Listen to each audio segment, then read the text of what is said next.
우리 하나님께서 구별하여 복 주시마 약속한 주일날입니다. 우리의 마음과 사랑을 다해 예배하고 주님으로부터 주어지는 신령한 은혜와 풍성한 복을 받아 누리는 복된 날이 될 수 있기를 바랍니다. 우리의 안식일은 아무 일도 하지 않고 쉼으로 얻는 안식이 아니라 주의 나라와 주의 교회를 위해서 충성스럽게 봉사하고 섬김으로 하늘로부터 내리는 세상이 알 수도 줄 수도 없는 평화와 기쁨을 누리는 안식이 될 것입니다. 오늘도 여러모로 우리에게 맡긴 은사와 달란트를 따라서 주의 교회를 섬기실 때 섬기는 종들만 알던 그 비밀한 기쁨으로 충성과 사랑을 다해 섬기는 귀한 날 될 수 있기를 바랍니다.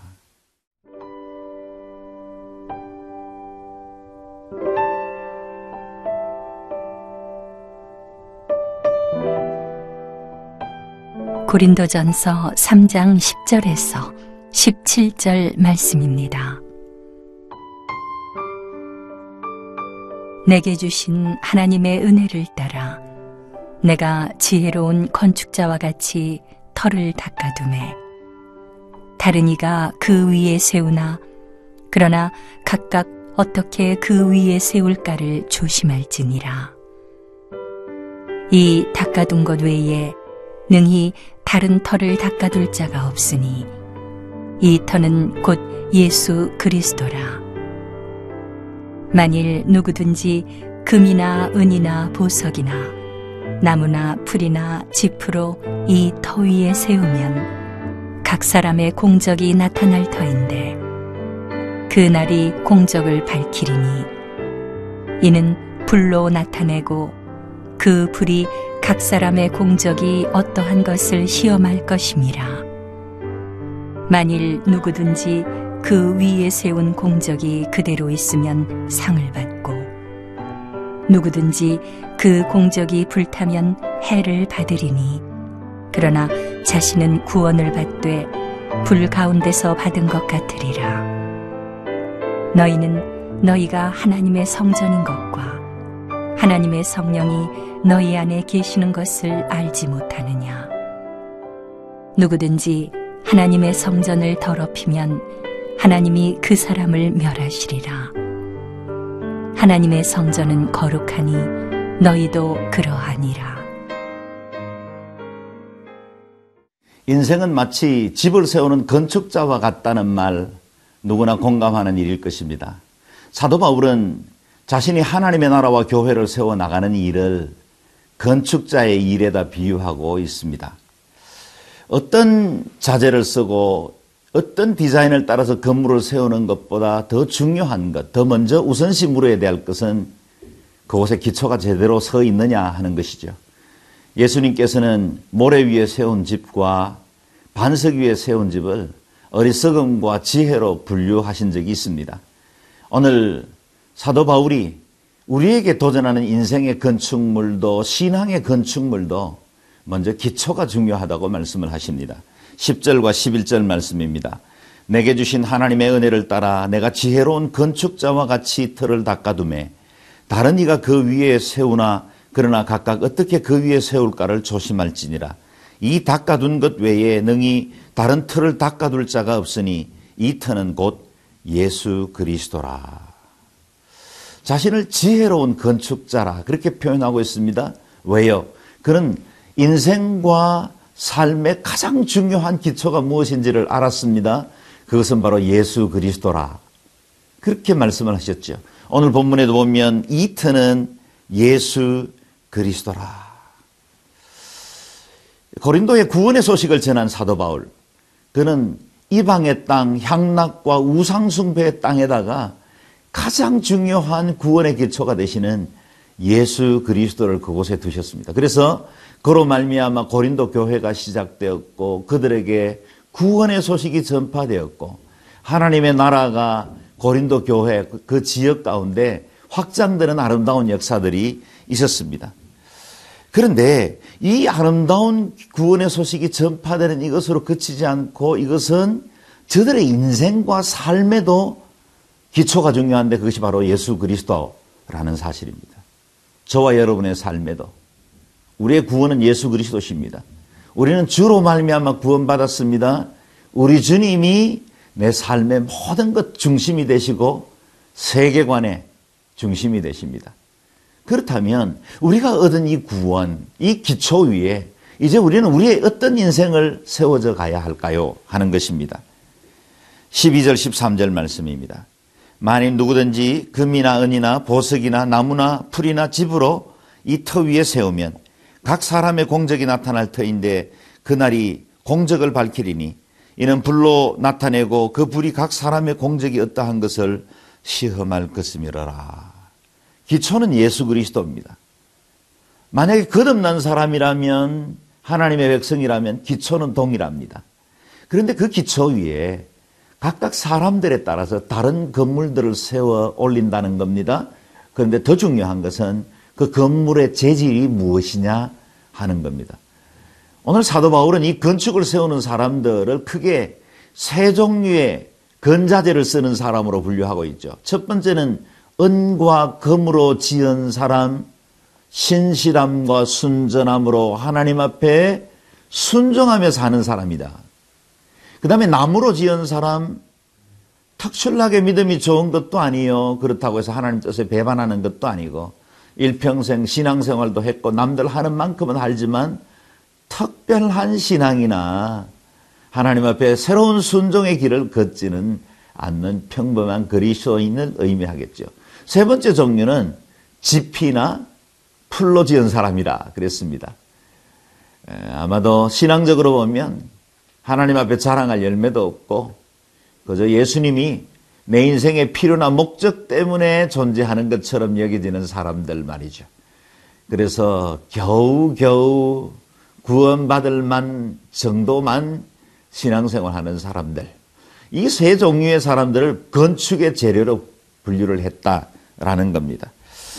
평시에는 셋 다 별 문제가 없어 보입니다.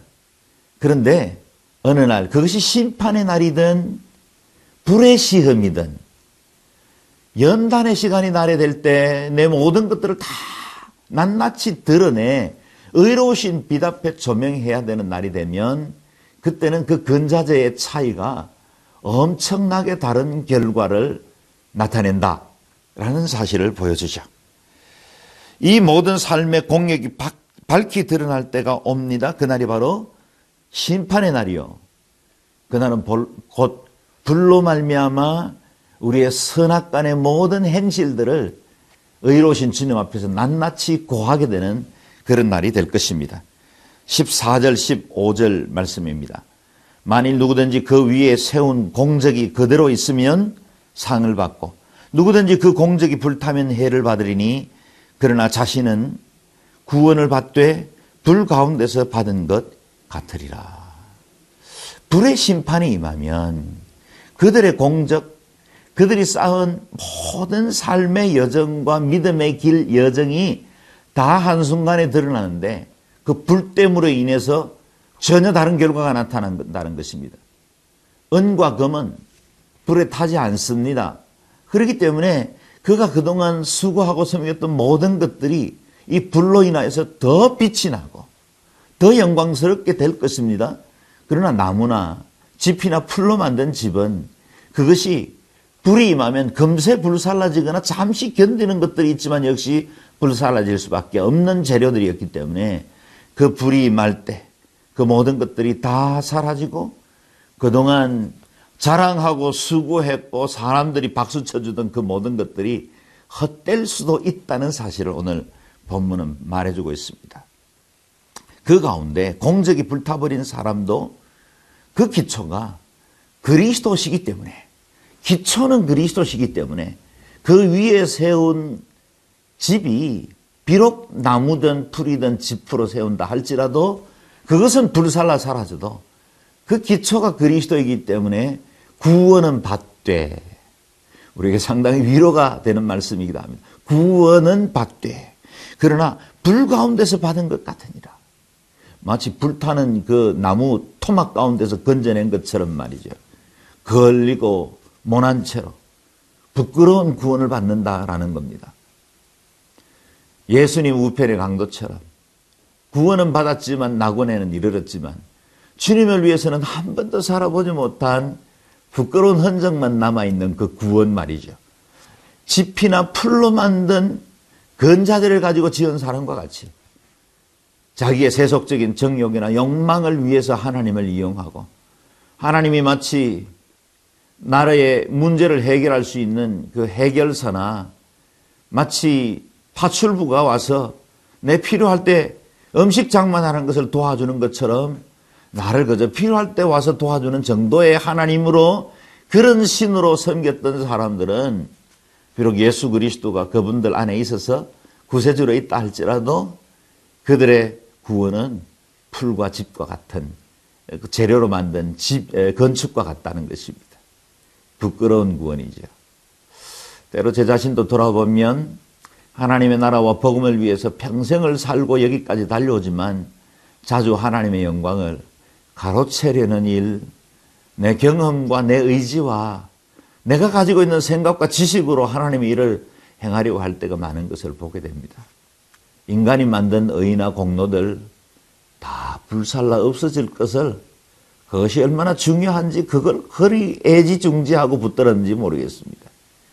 때로는 누가 자존심을 건드리면 그것이 못 견딜 만큼 힘들 때도 있고, 또 내 자신이 그동안 쌓아놓고 수고하고 열정적으로 외쳤던 그것에 대해서 어느 누군가가 반대하면, 그것에서 평가절하하면 그것 때문에 마음 어려울 때가 많이 있습니다. 저마다 우리 안에는 약점들도 있고 마음 어려운 시간들이 있죠. 그러나 은과 금으로 건축을 세운 것처럼 예수 그리스도의 말씀에 순종하고 주의 뜻대로 살아가는 사람들에게는 하나님께서 영화와 존귀로 관시우시고, 어떤 시련, 어떤 어려움이 있어도 그 믿음은 변치 않을 것이고, 마지막 심판날 앞에서도 여전히 주의 영광을 드러내게 될 것입니다. 오늘 어떤 재료를 가지고 건축물을 지으십니까? 은과 금, 변치 않는 하나님을 향한 우리의 순전한 믿음으로 우리 인생과 삶을 건축해 나갈 수 있기를 바랍니다.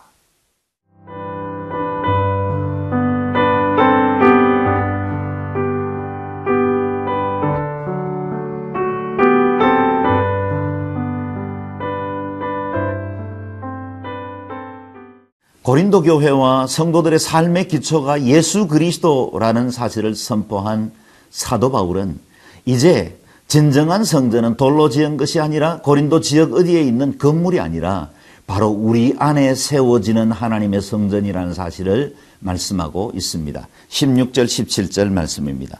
너희는 너희가 하나님의 성전인 것과 하나님의 성령이 너희 안에 계시는 것을 알지 못하느냐.